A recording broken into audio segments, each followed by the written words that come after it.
Quem poderia imaginar que a escavação de uma ruína misteriosa desencadearia um selo antigo, e a partir daí tudo se transformaria em uma catástrofe para toda a humanidade. Uma névoa vermelha, sangue e sinistra se espalhou rapidamente por todas as cidades. Humanos presos nela não conseguiram suportar a corrupção. Todos eles perderam a cabeça, enlouqueceram ou desmaiaram mortos na hora. Outros seres vivos, no entanto, em sua maioria se transformaram em formas grotescas e aterrorizantes, com poderes estranhos e incomuns, se tornando bestas monstruosas. Onde quer que essas feras vagassem, as cidades eram reduzidas a escombros. O medo se espalhou como uma peste e os militares tentavam conter o avanço dos monstros, soltando bombas por todos os lugares. Em meio à destruição e monstros, um homem estava gritando por alguém. No entanto, o garoto não se amedrontava e, com o corpo um pouco modificado, gritava por Xiao Chue, perguntando onde ela estava. Como não obteve resposta, ele começou a avançar em meio aos monstros, eliminando-os com facilidade, como se ele fosse o verdadeiro monstro do lugar. Uma aura estranha estava saindo de seu corpo. Ele percebe um barulho e, mesmo tomado pela raiva, consegue se acalmar um pouco, caminhando enquanto chama pelo nome da garota. Ele encontra uma pequena boneca no chão e, ao tocá-la, sua mão volta ao normal. Ele começa a chorar, pois não conseguia encontrá-la, e solta um grito tão forte que o lugar todo começa a tremer, perguntando onde ela está. 3 dias antes, uma estranha neblina vermelha apareceu em várias regiões. As autoridades pediram aos cidadãos para não entrar em pânico, pedindo que ficassem em casa e evitassem saídas desnecessárias. Dentro de um carro estava o garoto e uma garota. Um soldado do exército bate no vidro gritando para moverem o carro imediatamente. O homem que estava dirigindo fala que, pelo visto, não dá para confiar em uma única palavra daqueles políticos. O exército começou a ser mobilizado, então como aquilo ainda pode ser chamado de desastre natural. A garota se agarra ao irmão, dizendo que está com medo, mas ele pede para ela ficar calma, pois está ao lado dela. No entanto, ele olha para o lado pensando que, com tanta comoção, o que poderia ser aquela névoa vermelha. De repente, um carro bate em cima da ponte e cai rapidamente. O protagonista tenta proteger a irmã, falando para ela baixar o mais rápido possível. O carro cai exatamente em cima deles. Ele pergunta para o pai e a mãe se eles estão bem. O pai fala que a perna está presa, enquanto a mãe ainda estava um pouco perdida, perguntando o que acabou de acontecer. De repente, os 4 ouvem um barulho muito alto. O protagonista se vira perguntando o que é aquilo. Um monstro havia aparecido bem na frente deles. O exército tentava contê-lo enquanto as pessoas corriam desesperadamente. O pai grita dizendo para eles saírem do carro o mais rápido possível. O protagonista chuta a porta arrancando-a, sai do carro com a irmã e tenta salvar a mãe. Ela grita para ele pegar a irmã e correr o mais rápido possível, dizendo que não precisa se preocupar com eles. No entanto, o protagonista se recusa a abandoná-los, dizendo que iria tirá-los dali. Outros monstros começam a aparecer atacando as pessoas que imploravam por ajuda. A irmã começa a tremer de medo vendo aquela cena. A mãe entra em desespero e agarra a mão do filho, gritando para ele ir logo. Os dois tentam sorrir para mostrar que estava tudo bem. O pai fala que agora ele precisa ser o homem e assumir a responsabilidade, pois é o irmão mais velho. A mãe pede para ele cuidar da Xiao Chue. De repente, algo cai sobre o carro, destruindo-o por completo, jogando o protagonista e a irmã para trás. Outro monstro havia caído sobre eles. Xiao Chue começa a gritar desesperadamente pelos pais. O monstro olha para eles e o protagonista já sabia o que tinha que fazer. Enquanto a irmã gritava pelos pais, ele começa a puxá-la, dizendo que precisam sair dali. O caos estava se espalhando por todo lugar. Monstros atacavam tanto pelo céu quanto pela terra. Enquanto eles corriam, animais e humanos estavam enlouquecendo. Ele não sabia o que estava acontecendo. Rapidamente, os monstros tomaram conta da cidade e tudo o que podiam fazer era se esconder para tentar sobreviver. O protagonista tenta olhar com cuidado para saber se já poderiam sair. Ao ver que o monstro estava se afastando, ele respira um pouco aliviado, dizendo que pelo menos eles foram embora. A irmã, completamente apavorada, começa a sentir uma forte dor na cabeça. O protagonista pergunta o que há de errado. Ela fala que não está se sentindo muito bem. Uma marca começa a aparecer no rosto dela e também no do protagonista. No entanto, ele não sentia quase nada, pois estava muito preocupado com ela. Ao olhar no espelho ao seu lado, percebe que as marcas estavam aparecendo e pergunta o que é aquilo. Ele olha ao redor e percebe que a névoa está por todo o canto e se questiona se isso é por respirar muito daquela névoa vermelha. A irmã sentia muita dor e mal conseguia manter os olhos abertos. Ele pega um pouco de água e um pano, pedindo para ela cobrir a boca e o nariz o mais rápido possível. No entanto, ele começa a sentir algo estranho. Abaixa no chão, dizendo que está muito quente e que algo está saindo do seu corpo. Ele não consegue parar. Xiao Chue percebe que o irmão está sentindo alguma coisa e pergunta o que há de errado. A mão dele começa a tremer muito e ele tenta disfarçar, dizendo que está bem. Um dos monstros que caminhava por perto ouve o barulho e começa a se aproximar. O protagonista começa a gritar, dizendo para aquilo parar. A irmã fica ainda mais assustada, dizendo que está com medo.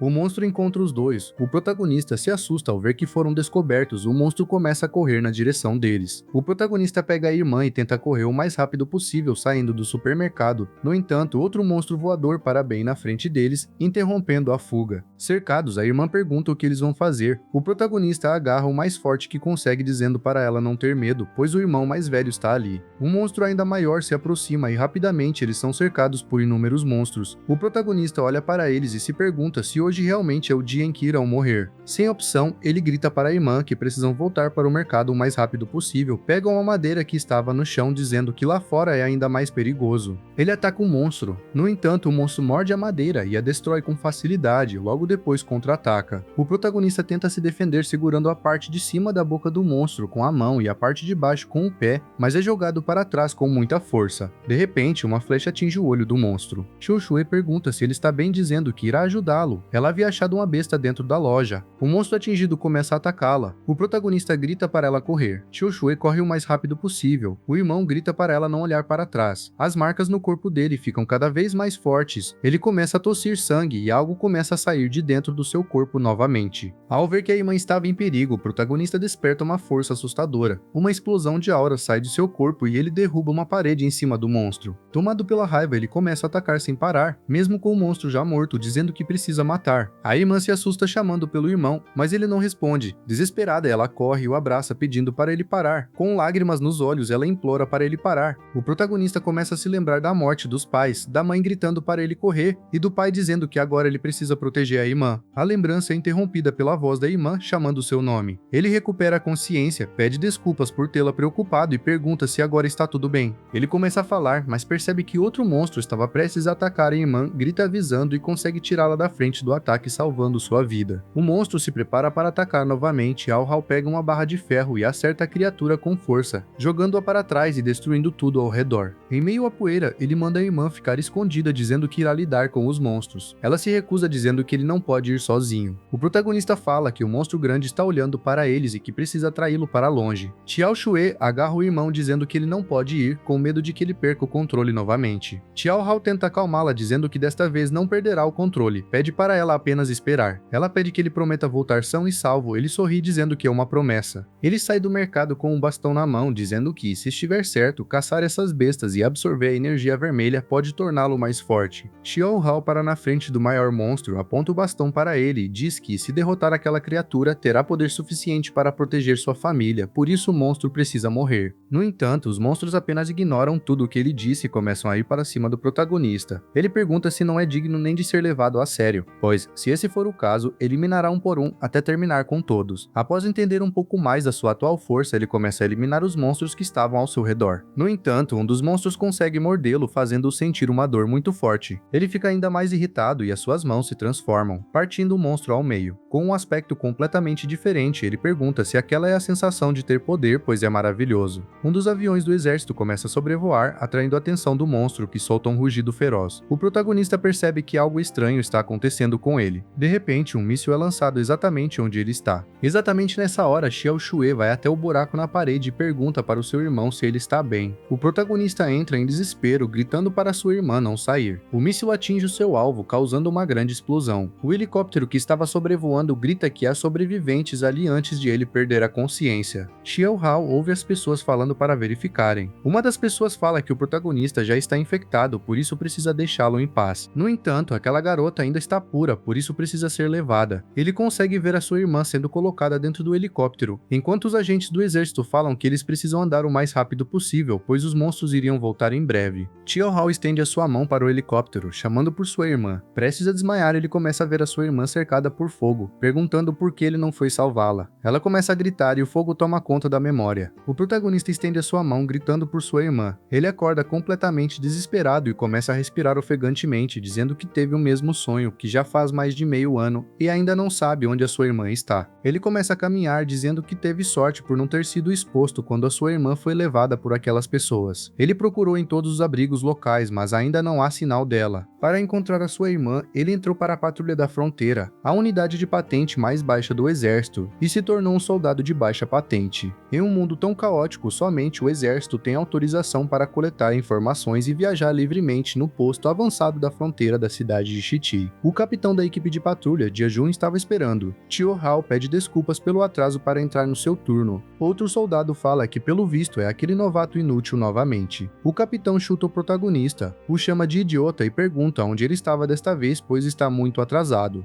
Enquanto Xiao Hao subia, o seu capitão fala que assim que os chefões chegarem eles finalmente podem ir embora e que se ele estragar alguma coisa dessa vez, então terá sua vida transformada em um inferno. Há meio ano atrás, a névoa carmesim rompeu. A maioria das cidades caiu em ruínas e se tornou habitada às aberrações. Junto com a névoa vermelha, um misterioso espigão carmesim também apareceu. Os humanos sobreviventes só conseguem sobreviver com dificuldade nas terras da fronteira, bem longe do espigão e da névoa carmesim. Ele se lembra daquele monstro maior que ele tentou enfrentar, questionando se é possível que aquele cara ainda esteja lá. O capitão fala que a unidade de resposta especial está lá fora e que eles apenas precisam ficar ali cumprindo seu papel, pois se nem a unidade especial consegue segurar a linha de frente, então o que eles, um bando de peças soltas, podem fazer? Os seus dois subordinados perguntam se ele está brincando. Aquela é a famosa unidade de resposta especial, então como eles iriam cair tão facilmente, pois estão esmagando as aberrações por todo o caminho. Até ali no seu posto de combate, o protagonista estava pensando que mesmo depois de todo esse tempo, ele ainda odeia o cheiro daquela névoa, pois ela desperta a sede de sangue primal das criaturas, fazendo com que elas se voltem umas contra as outras. Ele observa que a névoa estava se dissipando e percebe que alguma coisa está indo na direção deles. Um dos soldados que estava junto com o capitão fala que tem algo de errado, pedindo para ele dar uma olhada. No entanto, o capitão pergunta qual é a situação, pois ele não pode ficar fazendo todo esse drama por nada. Eles vão até o meio da rua. O soldado pergunta o porquê a névoa está avançando na direção deles. De repente, duas pessoas aparecem correndo na direção deles. O soldado grita para o capitão que aquela é a unidade de resposta especial. O capitão pergunta para os dois o que está acontecendo. No entanto, os agentes especiais apenas gritam para eles voltarem. De repente, os dois são atacados. O capitão grita dizendo para todos recuarem imediatamente. No entanto, um dos monstros consegue pegar o capitão, que grita dizendo que pelo visto a sua vida acabou. Xiao Hao, que estava em cima de um dos prédios, apenas observava e ouvia as pessoas gritando, dizendo que os monstros estavam ali. Sem pensar duas vezes, ele salta no meio da névoa, caindo com tudo em cima de um dos monstros, e o elimina com facilidade, dizendo que o primeiro já foi. Outro monstro tenta atacá-lo, mas ele arranca a cabeça, dizendo que o segundo está morto. Ele começa a absorver a energia vermelha. O protagonista ressalta que isso é ótimo, pois depois de absorver aquele, ele ficou um pouco mais forte. Então, o que poderia acontecer se ele absorvesse mais alguns? Os monstros começam a aparecer ao redor dele. Xiao Hao libera a sua sede de sangue, dizendo para os monstros não decepcionarem. No entanto, algo destrói os monstros antes mesmo que ele pudesse fazer algo. Ele vira para trás, perguntando quem poderia ter feito isso. Uma garota começa a aparecer. Aquela é a capitã do destacamento Sangue Ardente. Seu nome é Song Hui. Xiao Hao fica preocupado, vendo que ela é alguém da unidade de resposta especial. Ele pensa que precisa voltar até o ponto. A capitã dá o comando para sua unidade, dizendo que eles não podem deixar nenhum monstro sair vivo, precisam limpar todos. Os agentes apontam suas armas para o protagonista. Ele ergue suas mãos, dizendo para eles não atirarem, pois ele é um soldado, Xiao Hao da equipe de patrulha. No entanto, as pessoas que estavam apontando as armas gritam para abrir o fogo, destruindo um monstro que estava prestes a atacar o protagonista. Os soldados passam a informação dizendo que está confirmado e o alvo foi eliminado. A capitã começa a se aproximar e pergunta para ele onde está a sua arma. Ele pensa que agora está ferrado. Um dos soldados fala que todos precisam recuar do posto avançado para a linha de defesa temporária. As pessoas estavam bloqueando a passagem, dizendo que ninguém poderia entrar sem a permissão da comandante Hui. A capitã começa a ler o relatório do posto avançado. O setor A teve um total de 37 mortos. Entre eles, a divisão de resposta especial Esquadrão Sangue Ardente teve 2 mortos. O esquadrão de patrulha teve 30 mortos. Isso conclui o relatório de perdas de pessoas daquele incidente repentino. Xiao Hao pergunta por que ele está detido, já que também foi uma das vítimas. A capitã olha o relatório, dizendo que às 17h53 o protagonista desapareceu por 2 horas, e depois que ele voltou, um motim da névoa de sangue começou. Ela pergunta o porquê, questionando se ele não deve pelo menos uma explicação. Xiao Hao pensa que precisa inventar alguma coisa o mais rápido possível. Ele fala que acabou dormindo um pouco em algumas ruínas próximas, e que já havia avisado seu capitão antes. Um dos parceiros de equipe do protagonista ergue a sua mão, dizendo que aquele garoto sempre se atrasou para as missões e o capitão sempre ficou irritado. Xiao Hao começa a ficar bravo, pensando que, se aquele cara continuar falando, ele terá que eliminá-lo. O soldado continua falando que o protagonista não precisa caluniar o capitão. Hui começa a pensar e fala que, pelo que parece, a equipe de patrulha tem mais problemas do que ela esperava. Jejum espirra e acaba tossindo sangue. Ao mesmo tempo, um dos seus subordinados, preocupado, pergunta para o capitão se ele está bem. O doutor pede para ele relaxar um pouco, já que Jejum não está morrendo, pois todos os exames dele deram normal. O subordinado pergunta para o doutor se aquilo realmente parece algo normal. Hui continua analisando o protagonista, dizendo que, de acordo com o arquivo dele, ele só passou pelo treinamento básico há 3 meses. No entanto, naquela batalha que eles tiveram há pouco tempo, até mesmo a divisão dela teve 2 mortes. Ainda assim, o protagonista conseguiu sobreviver. Tio Hao baixa sua cabeça e fala que só teve medo de morrer, pois na escola ele era um atleta, então as suas pernas são mais rápidas do que as da maioria. Quando ele viu a névoa se aproximando, ele apenas correu primeiro. A capitã questionou por que ele se alistou no exército, já que tem tanto medo, ou se é porque ele tem outro motivo. Xiao Hao começa a pensar que nos últimos 6 meses, enquanto procurava por sua irmã, ele tem caçado e absorvido bestas de nível inferior e gradualmente aprendeu a controlar a sua transformação, alternando entre a forma humana e a forma de besta. 6 meses vivendo como um lobo solitário, evitando pessoas, vasculhando cada ruína, visitando cada local de reunião humana. Lui volta a falar que, como um soldado, o protagonista se apegou à vida com medo e abandonou seu posto, ocultando a verdade. Ela questiona se ele sabe quais são as consequências. Xiao Hao questiona se será executado por fuzilamento. A capitã se aproxima e fala bem baixo para o protagonista, perguntando o que ele está escondendo em suas mãos. Ele percebe que ela realmente notou. Ela continua pressionando, perguntando por que tanta mentira, o que ele está escondendo e qual é o verdadeiro propósito por trás disso. De repente, em todo lugar começa a tremer. Rui pergunta se aquilo é um terremoto. No entanto, o protagonista pensa que não, pois aquela sensação é muito familiar. Ele se levanta rapidamente da cadeira e grita para todos correrem, pensando que uma horda de feras está se aproximando. No entanto, a capitã acha que ele está tentando fugir bem na sua frente, tratando ela como se não fosse nada. Rapidamente, ela bate a cabeça do protagonista no chão, causando uma pequena rachadura. O companheiro de equipe do protagonista pede para ela ser um pouco mais leve com a punição. No entanto, o chão começa a desabar e todos eles caem dentro de uma cratera. As pessoas olham ao redor perguntando onde estão. O protagonista questiona-se que eles estão no subterrâneo. Rui fala para um dos subordinados que ali está muito escuro e que eles precisam preparar a iluminação. O companheiro do protagonista fala que ele é um desastre ambulante, pois onde ele vai os problemas seguem. No entanto, Xiao Hao fala para ele reclamar depois que saírem dali com vida. O seu amigo questiona se eles estão presos ali. O protagonista diz que não necessariamente. Ao acenderem as luzes, percebem que estão em um labirinto cavado por uma fera. A capitã pede para todos manterem a calma e verificarem as suas armas, pois precisam manter a formação e nunca deixar as costas expostas. De repente, eles ouvem um barulho. O amigo do protagonista pergunta o que é isso. Ele fala que tem uma corrente de ar, pois está escutando o barulho do vento. O homem fala que se há vento, então deve haver uma saída, por isso ele irá verificar. Após se aproximar um pouco, o homem fala que realmente tem vento ali, dizendo que o protagonista é inútil em tudo. No entanto, quando se trata de escapar, ele é o melhor. Ele vira as costas, dizendo para a comandante que ali tem vento e deve haver uma saída logo à frente. O monstro aproveita que ele baixou a guarda e tenta atacá-lo pelas costas. A comandante grita para ele se abaixar e rapidamente corta o pescoço do monstro. O fluido corporal daquele besouro cai perto do rapaz, corroendo o chão. Eles ressaltam que o fluido aparentemente é muito corrosivo e por isso não deve entrar em contato com o corpo. Ela o repreende, dizendo que, sem a sua ordem, nenhum deles tem permissão para agir por conta própria. Ela olha para o protagonista, dizendo que, pelo visto, ele realmente é muito bom em evitar o perigo e ressalta que, quando eles saírem dali, ele terá que se explicar direito. Xiao Hao respira fundo e pensa que ela realmente sabe sobre o seu segredo. No entanto, não quis desmascará-lo na frente de todos. Isso faz ele se questionar o que ela realmente está aprontando. Eles começam a ouvir um som alto, demonstrando que alguma coisa estava vindo na direção deles. Vários outros monstros começam a aparecer e atacam ao mesmo tempo. Os monstros começam a vir para cima. Eles tentam retardá-los a todo custo enquanto correm para uma das saídas. O protagonista para de correr de repente, enquanto a capitã pede para ele não parar e continuar correndo, mas ele olha para trás e fala que, pelo visto, o enxame de insetos parece ter parado. Eles começam a caminhar olhando para frente para ver o que estava acontecendo ali. De repente, um monstro ainda maior aparece. O amigo do protagonista fala que aquele monstro é um classe tirano e está absorvendo a névoa vermelha.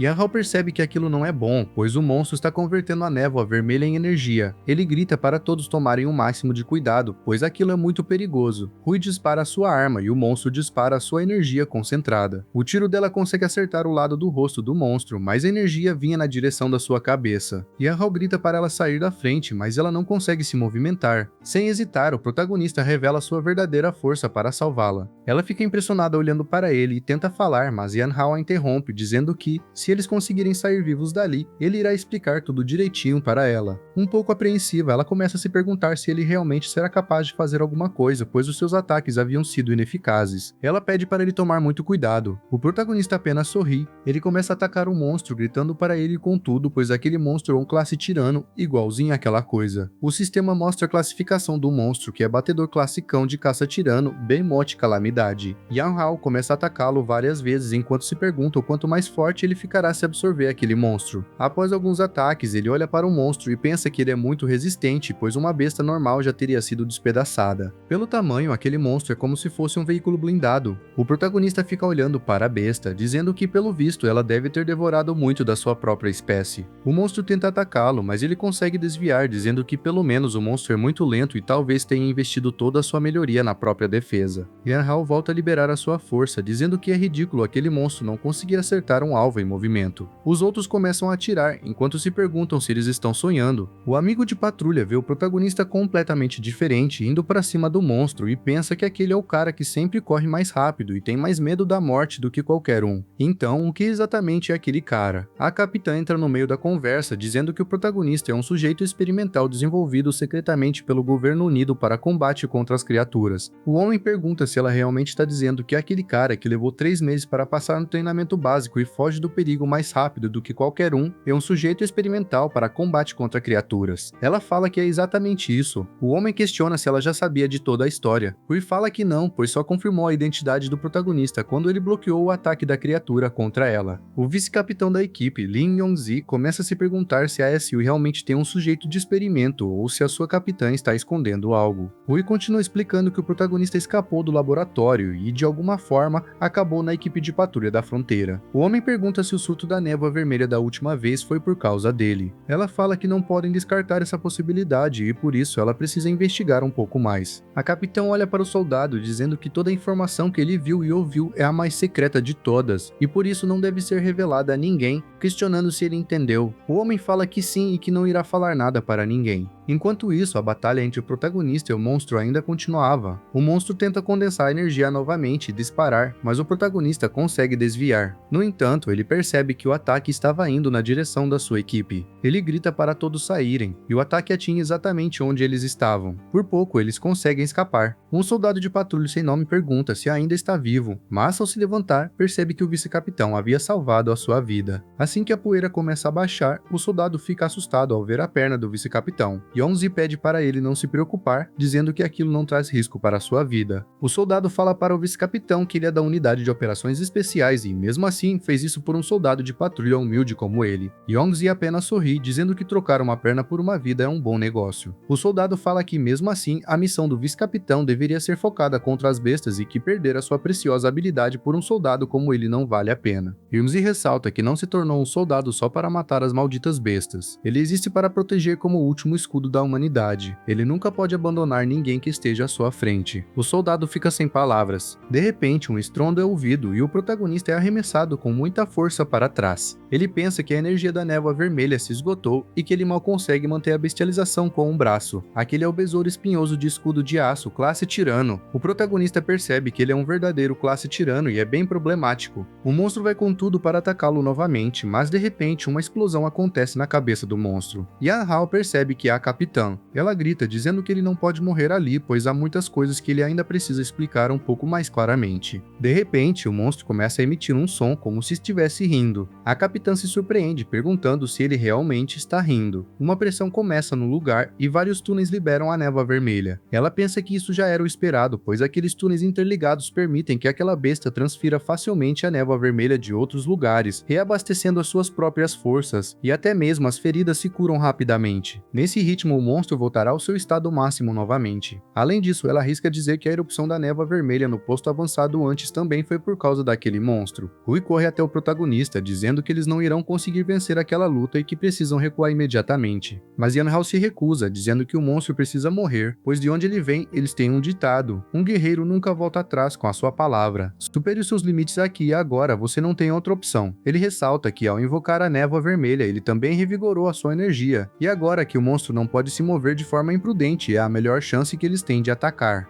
Rui continua um pouco receosa e grita, dizendo que se eles falharem, o protagonista pode acabar morrendo. No entanto, ele se prepara para o combate, dizendo que já pagou pelos portões do inferno inúmeras vezes, então mais uma vez não importa. A capitã se convence, vendo toda a determinação ao seu redor, e prepara a sua arma, dizendo que ele só tem uma chance, por isso não podem errar. Ela se prepara para o disparo, dizendo que irá liberar todo o seu poder para explodir a armadura da cabeça daquela besta. Com isso, o protagonista deve aproveitar essa oportunidade para destruir o cérebro diretamente, pois essa é a única maneira de eliminar aquela besta. Ela se concentra e, ao conseguir mirar exatamente onde quer, dispara, gritando para o protagonista avançar imediatamente. O tiro acerta exatamente no alvo e o protagonista avança rapidamente, pensando que isso é ótimo, pois a armadura da cabeça de fato está quebrada. Ele consegue acertar um ataque e, vendo que passou, começa a atacar inúmeras vezes o mais rápido possível, gritando para o monstro morrer. O sangue da besta começa a se espalhar por todo o lugar, enquanto o protagonista continua atacando. A capitã observa isso de longe, perguntando se eles realmente conseguiram. De repente, uma explosão acontece, jogando o protagonista para trás. Ela corre até ele, perguntando se ele está bem, mas percebe algo em seu bolso. Ao pegar, vê que é uma foto. Um cristal negro que estava na mão de Yan Hao começa a puxar a névoa vermelha. De repente, o cristal começa a entrar na mão dele e se fundir com seu corpo. No seu subconsciente, o protagonista pergunta onde está e quem é aquele. Porém, ele percebe que a pessoa que ele está vendo é ele mesmo, mas acha aquilo muito estranho, já que não consegue controlar o seu próprio corpo. Ele começa a flutuar naquele lugar e pensa que, pelo visto, acabou se transformando em uma besta por completo, questionando-se se aquele lugar é um inferno ou a sua vida passando diante de seus olhos. De repente, algo começa a brilhar à sua frente e ele percebe que aquela imagem parece com a de um DNA, no entanto não sabe o porquê está brilhando. De repente, ele começa a movimentar o seu braço e percebe que pode se mover livremente. Além disso, ele sente que há algo preso dentro do seu peito. Ao olhar para baixo, percebe que o cristal negro que estava dentro daquela besta gigante agora está em seu peito e parece algum tipo de corpo de energia, pois até agora estava na sua mão. Então, como foi transferido para o seu peito? De repente, o cristal começa a brilhar e toda a névoa ao redor começa a se reunir. O protagonista percebe que, na verdade, aquele cristal está absorvendo a névoa vermelha. Além disso, ele não só pode absorver a névoa vermelha, como também pode armazená-la, e mesmo que ele absorva mais névoa vermelha do que antes e se transforme ainda mais em uma besta, ele não precisa se preocupar em perder o controle, pois aquele cristal é como um seguro. Quando ele perde o controle, o cristal começa a recuperar a névoa vermelha do seu corpo e restaura sua sanidade. Dessa forma, ele pode absorver bestas alienígenas sem hesitação e evoluir cada vez mais. No entanto, o cristal começa a ter uma pequena rachadura e agora ele não precisa mais se preocupar em contar cada vez que quase morre. Ainda assim, ele percebe que aquele cristal recém-formado tem uma capacidade de armazenamento limitada e naquele ritmo irá explodir. Ele pensa que a jogada daquele besouro gigante consumiu uma quantidade enorme de névoa vermelha e já que ele pode absorver a névoa vermelha, então precisa deixar os dois convergirem. Um tempo depois, na cama de uma clínica, o protagonista acorda com a névoa vermelha exalando do seu próprio olho. Ele acorda assustado, gritando para a névoa se reunir para ele e começa a condensá-la em energia. Nesse exato momento, Rui entra no quarto, pois ouviu o grito dele. Ela se assusta e pergunta o que ele está tentando fazer. Ele grita para ela sair da frente, pois não consegue mais controlar e acaba disparando o ataque. Uma explosão gigante acontece dentro do hospital. 5 minutos antes, o soldado sem nome vai até a capitã perguntando sobre a perna do vice-capitão. No entanto, ela o interrompe, dizendo que, como um soldado, ele já estava preparado para isso, então não há necessidade de se culpar. Ela entra no quarto de Yongzi e ele pergunta qual é a história por trás do protagonista, pois nunca ouviu falar que a Esso tinha uma cobaia de teste. Ela mostra algumas informações, dizendo que o caso dele é ultra secreto e por isso o vice-capitão precisa se concentrar na recuperação e não se preocupar com mais nada. Ela começa a sair do quarto, dizendo que já solicitou a transferência dele para o departamento de logística na sede e que dali em diante ele poderá descansar adequadamente. O vice-capitão fala que irá reportar esse assunto com sinceridade para o pai dela, o chefe de gabinete Song Lian, pois confia que ele terá o seu próprio julgamento. Rui fica irritado e pergunta para o vice-capitão quem exatamente é o superior dele, ressaltando que a partir daquele momento os privilégios de comunicação que ele possui estão congelados e por isso ele irá ficar ali e não ir a lugar algum.